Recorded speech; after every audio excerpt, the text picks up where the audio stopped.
আসসালামু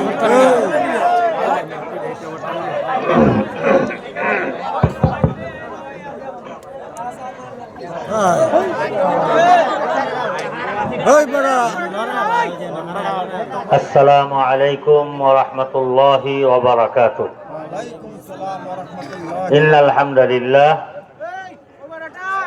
والصلاة والسلام على رسول الله أما بعد فأعوذ بالله من الشيطان الرجيم أحسن كما أحسن الله إليك وقال رسول الله صلى الله عليه وسلم خير الناس من ينفع الناس صدق الله العظيم।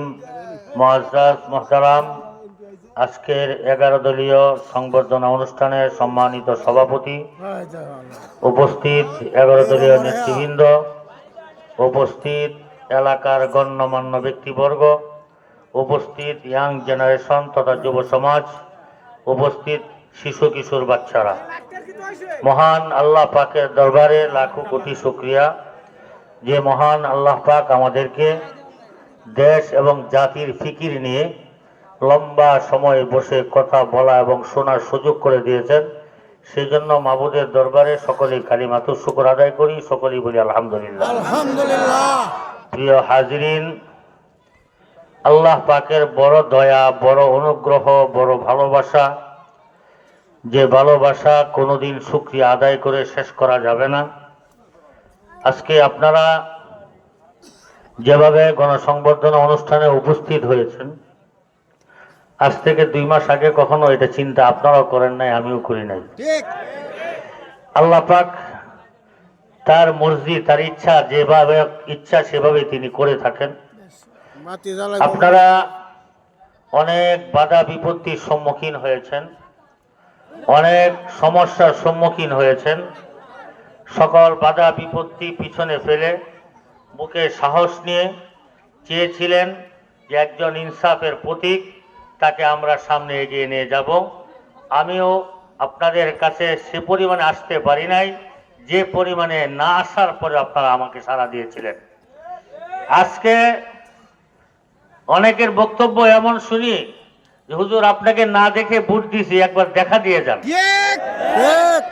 আমার মন চায় যে প্রতিদিন ঘুরে ঘুরে সবার সাথে সাক্ষাৎ করি, কিন্তু আমরা নতুন এমপির অনেক কাজ, যে কাজ এলাকায় নয়, সংসদে আর মন্ত্রণালয়ে, ওই রাস্তাঘাটগুলো তৈরি করতে একটু সময় লাগে। আমি যদি আপনাদের প্রেম ভালোবাসার জবাব দিতে আসি, আপনাদের ভালোবাসার জবাব দিই, তাহলে যে চাহিদাগুলো আপনারা আমার সামনে পেশ করেছেন, এই চাহিদাগুলো পূরণ হবে না, শুধু প্রেম আর ভালোবাসা হবে। তা আমি মনে করি আমাকে মাসে 1-2 বার ইনশাল্লাহ আপনাদের এলাকা ঘুরে ঘুরে দেখবো। আশায় আমি যেটা রুটিন করে ফেলেছি সেটা হলো রবিবার থেকে বৃহস্পতিবার পর্যন্ত সংসদ, এই 5 দিন সংসদ করব। শুক্র এবং শনিবার আমার ছুটি। এই ছুটির 2 দিন আমি বউ বাচ্চা বা অন্য বন্ধু বান্ধবকে না দিয়ে ওই 2টা দিন, একদিন ফুলপুর একদিন তারাকান্দা, প্রতি সপ্তাহে আপনাদের সময় দেব। এর মধ্যে যতটুকু সম্ভব সাক্ষাৎ করা, দেখা করা, কথা বলা, আপনাদের মনের কথাগুলো শোনা এবং কিছু কথা বলা। অনেক লম্বা আলোচনার দিকে যাব না। আমি যেই কাজটা আমি আপনাদের সামনে তুলে ধরতে চাচ্ছি সেটা হলো আমার ইচ্ছা আমাদের ফুলপুর তারাকান্দার যতগুলো কাঁচা রাস্তা আছে সবগুলো পাকা করে ফেলা। যেটা 54 বছরে মাত্র 22% পাকা হয়েছে, তার মধ্যে অর্ধেক গেছে ভেঙ্গে। 54 বছরে যেটা 22%, 5 বছরে 78% সম্ভব। কিন্তু আপনারা যদি দোয়া করেন, উপরওয়ালার সহায় থাকে, তাহলে সম্ভব। উপরওয়ালার সহায় হলে, আপনারা দোয়া থাকলে সম্ভব। ঠিক কেন? আমি সব সময় বলছি, এখনো বলি, আমি আপনাদেরকে সাথে নিয়ে উন্নয়নের কাজ করতে চাই। দল মত নির্বিশেষে সকলকে সাথে নিয়ে কাজ করতে চাই। এই সাথে নিয়ে কাজ করার অর্থ এটা নয় যে উন্নয়নের টাকা ভাগাভাগি করে খাওয়া।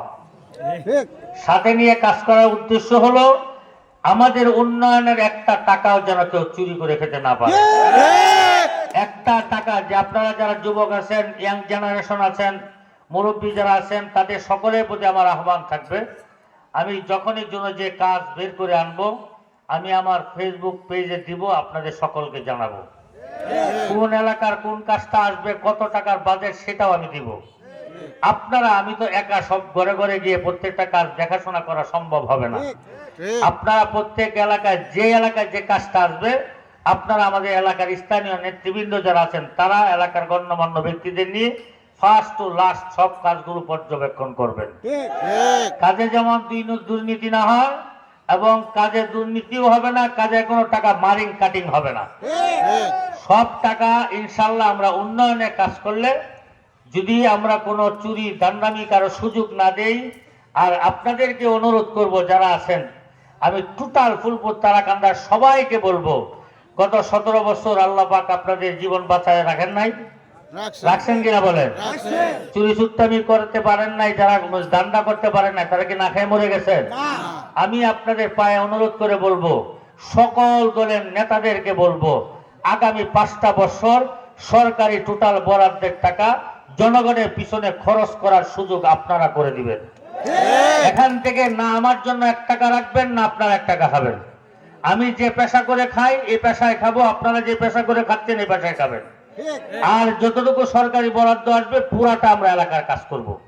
আমার মনে হয় যদি আমরা 5 বছর কাজ করি, এলাকার সিংহভাগ কাজ হয়ে যাবে ইনশাআল্লাহ। আর পরবর্তীতে যারা আসবেন তারা বাকি কিছু যদি থাকেও করে দিবে ইনশাআল্লাহ। যাকে আপনারা যদি ইনশাআল্লাহ কে আসবে জানা নাই, আমি 5 বছর বাঁচবো কিনা জানি না, তো 5 বছর আপনারা বুদ্ধ দিয়ে আমাকে ঋণী বানাইছেন, আমাকে আপনাদের কামলা বানাইছেন। আমি আগামী 5 বছর আপনাদের কামলাগিরি করে ঋণ পরিশোধের চেষ্টা করব। এবং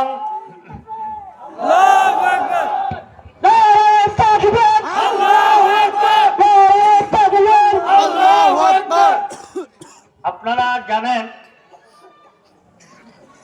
ওলামায়ে কেরাম আল্লাহ প্রদত্ত এলেমের গ্রহণ করার কারণে তাদেরকে আলেম বলা হয়। ওলামায়ে কেরামের কাঁধের উপরে 2টা চাপ আছে। একটা চাপ হলো আল্লাহর বাণী তার কাঁধে, আর একটা চাপ হলো জনগণের ভোটের দায়িত্ব তার আরেক কাঁধে।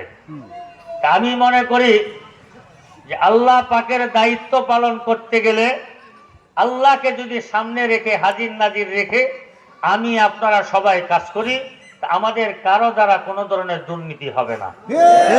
আমরা যদি আল্লাহকে ভয় করি, বিশ্বাস রাখি যে আমার যে কোনো সময় মৃত্যু হবে, এই মাটির নিচে আমার খবর হবে, এখানে শুয়ে থাকবো, দুনিয়াতে আর আসার কোনো সুযোগ থাকবে না। যে অপূর্ণতা রেখে যাব এটা অপূর্ণই থাকবে, আর পূর্ণ হবে না। এই কবরে যাওয়ার পরে দুনিয়ার এই যে 60, 70, 80 বছরের জিন্দিগির টোটাল হিসাবটা ওখানে দিতে হবে। আপনি চোখের আড়ালে দিনকে রাত বলবেন, রাতকে দিন বলবেন, মিডিয়ার মাধ্যমে জনগণকে খাওয়াইলেন, খাইলো, আল্লাহকে খাওয়াবেন কি দিয়া? আল্লাহকে দিনকে রাত বললে খাবে? আল্লাহ কি রাতকে দিন বললে খাবে? অন্যায় করলেন, মানুষকে বুঝাইলেন যে এটা অন্যায়টা, আরেকজনের কান দিয়ে ফেলে দিলেন, এটাকে আল্লাহকে খাওয়াইতে পারবেন? আল্লাহকে হাজির নাজির রেখে, আল্লাহর ভয় ভীতি অন্তরে রেখে যদি আমরা চলি, আমাদের সমাজ সুন্দর হবে, আমাদের যুবকরা ভালো হবে। আমি আপনাদের সকলকে বলবো, যদি 3-4টা কাজ আপনারা ভাগাভাগি করে করবেন, অন্যায় করবেন না, জুলুম করবেন না। কেউ যদি মজলুম হয়, মজলুমের পক্ষে যাবেন, জালিমের পক্ষে যাবেন না। আমাদের যুবক শ্রেণী বিশেষ করে যে মদ, গাঁজা, ফেন্সিডিল ইত্যাদিতে সয়লাভ হয়ে যাচ্ছে গ্রামগঞ্জ, আমি আপনাদের সকলকে বলবো, যারা এই ব্যবসাগুলো আমদানি করে তাদেরকে ধরে আমাকে খবর দিবেন, আমি পুলিশ দিয়ে তাকে উঠায় নেব। যে সমস্ত ছেলেপেলেরা এগুলো খায়, সাহস করে 5 জন, 10 জন, 20 জন মিলে তাদেরকে হয়তো বুঝাবেন, না বুঝলে তাদেরকে ধরে আমাকে ফোন দিবেন। আমাকে ফোনে না পাইলে আমার এই 2 পাশে যে নেতারা বসা আছে সবাইকে ফোন দিবেন।